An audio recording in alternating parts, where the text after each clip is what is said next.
So number one, the border story.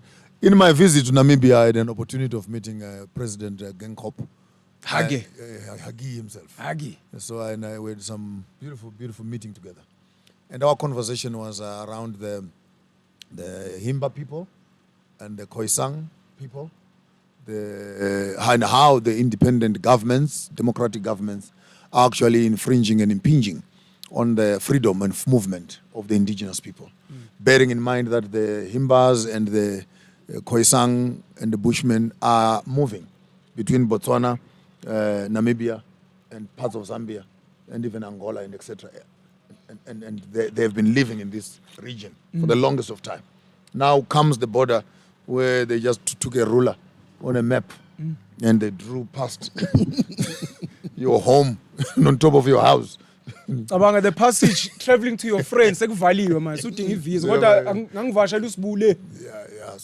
and it might sound as sarcastic as it might sound. This is actually the reality. Where you find, like in Namibia, if you look at the map, there's a straight line, like from the bottom north. I've seen that map. It's a straight line. It's ridiculous. And you ask yourself, it's definitely a in real life, will this line no straight line. Will this line not cross over families, estates, and homes? Water. And imagine the day the line was put, where were the cattle and the goats? You know, it is a straight line. It's humorous to look at the arrogance of the colonial system putting lines on us. And I cannot answer you better, but just introduce you to myself. That my grandmother, who is my father, is a Tsonga from the Tembes, right in Mozambique, in Tete, and Mshangani. My grandmother, who bets my mother, is Mbedzi from the Venda tribes. And my grandfather, who bets my mother, was Band, who came up with the Mziligas up north. And my grandfather, who bets my father, is Mkaranga, Shona, Vudijen. So I'm a United Nations of the four major nations in the south. That is South Africa, that is Zimbabwe, and that is Mozambique coming together. You are Soshanguve personified. So when you begin to talk about borders, honestly, what worries some of you who are hybrid Zulus, hybrid Tsonas, who can only have one identity in your mind? Your problems are not my problem.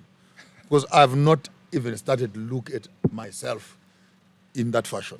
When I see a Shangani person, a Tsonga person, I actually address them as my grandfathers and grandmothers. When I see Venda people, I do the same. When I see Ndebele people and Zulus, I do the same. When I see Shona people.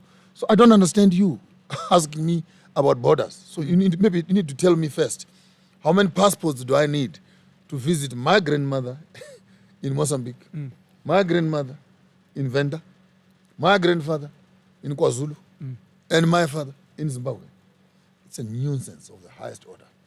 So the borders must be discussed in their political sense. But in an Afrocentric cultural space, I think they are totally misplaced because they break away the norms. If you are a Sibanda in Zambia, in Zimbabwe, you are a Banda in Malawi, you are in Sibande in South Africa, you are a Mtaung in the Sutus, you are a Tau further down, you are Mngonyama, Kwaxhosa, you're same lion. If you are in Ndlovu in KwaZulu Natal, Ngukacheni, Urijou, on the other side. If you are a Shoko like I am, you are a Piri in Malawi, you are a Mkabo here in the south, you are Mtweneng in the thing, you are Jamba Selisa, Uhlati, Emaxhoseni, Umtolo, Ufakudze, Eswazini, and the same monkey. So when you begin to talk about borders and you find that Mtaung is killing a Shumba from Zimbabwe, and the lion is killing a lion, a Banda is being killed by Ntsivande, you know, Mtaung, Mtweneng is killing a Shoko Mukanya. This for me, our lack of understanding of our ethnographical, totemic understanding of a cultural connection between tribes is actually the breeding ground of xenophobia. By the time we begin to know who we are, we're not from Yamlocho, you're Skosana, you're my brother. I am Nube, you're right. In Zimbabwe, Omlocho. Yes. In there you go. So you was Skosana in the Ndebele space. So you're a Piri in Malawi. So there you go. You are Mtweneng in Lesotho.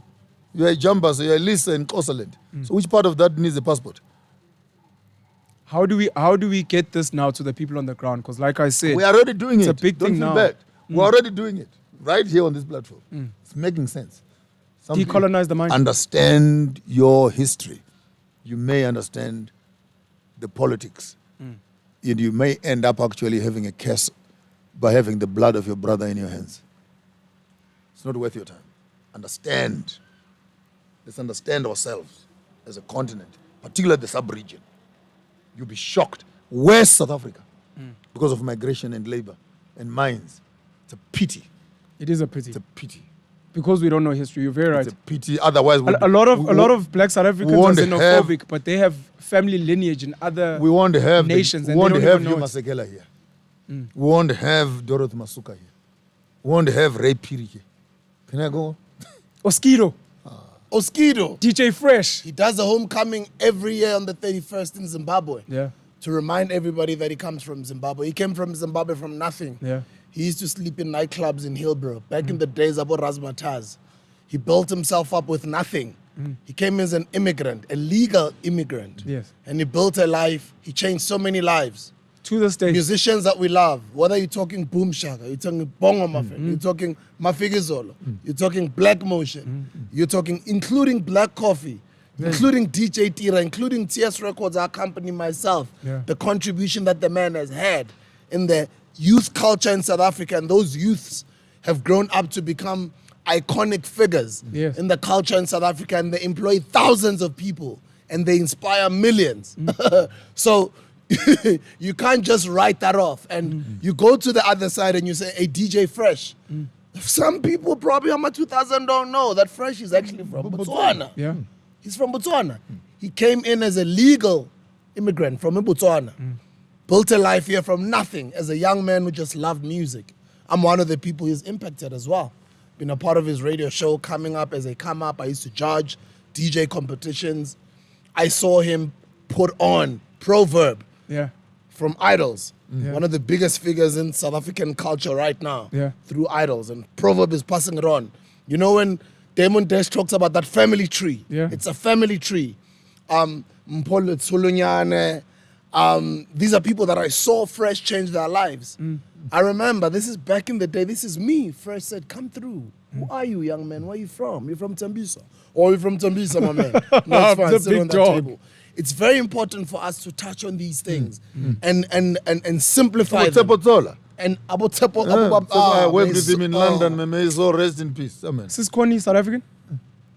That was married to Shona Ferguson? Yeah, Mrs. Kone is South African. Shona Ferguson was not. I don't know. Okay. May so rest in peace, cannot Brashona. confirm. Rest in peace, Brashona. Sure. One of my inspirations, you But know. one or One or both of them, I think, were from Botswana. I'd never met Uprashona. Can you believe it? I never met Uprashona. Number two, rest in peace, Makash. One of my favorite, actually my favorite Kwaito artists of all time. Sure. Yeah, this is him and then Kabel. Top two on my list of Kwaito Tight. lyricists of all time. Sadly, I mean, I've had this amazing career. I've interviewed thousands of people in my entire life since back in the day. I've never had a chance to interview my favorite Kwaito artist, Makash, and he passed. But we're working on it. We're working to put it together. But anyway, let's go back to that issue of DJ Fresh. And what you're Mosquito. mentioning, what makes it so nice, is that in the space where there is openness and frankness and doors of learning are open, look at the beauty of influence as young people are influencing each other. With no qualms, with no agendas, with no nothing. And it's the same thing that happens in other industries. I've just pointed out two examples in the entertainment business. Now imagine all these other industries. Crazy. Those that are not on camera. The incredible work they're doing in mentoring younger South Africans who come in, maybe even in government. Let me share something. The collapse of the Zimbabwean government during the Mugabe regime and the transition into the Mnangagwa Second Republic saw an exodus of public servants, engineers, doctors, who are right now, as we speak, occupy your middle and upper management within the total government infrastructure, be it hospitals, be it roads, be it IT, be it etc. Remember, when you came back from independence as South Africans, you did not have the brain power. You guys were busy in the barracks. As black people, we didn't have Fighting. a black But the class. mindset that was needed in terms of running your government It would be interesting for you if you had time. Just go through a research in some of the infrastructures and business and government departments. You'll be shocked that your permanent secretaries, deputy directors, and etc., they are all Zimbabweans. Not in a bad way, but we brought with us the gift also that we had started off this journey earlier on. We now had the skills of employment.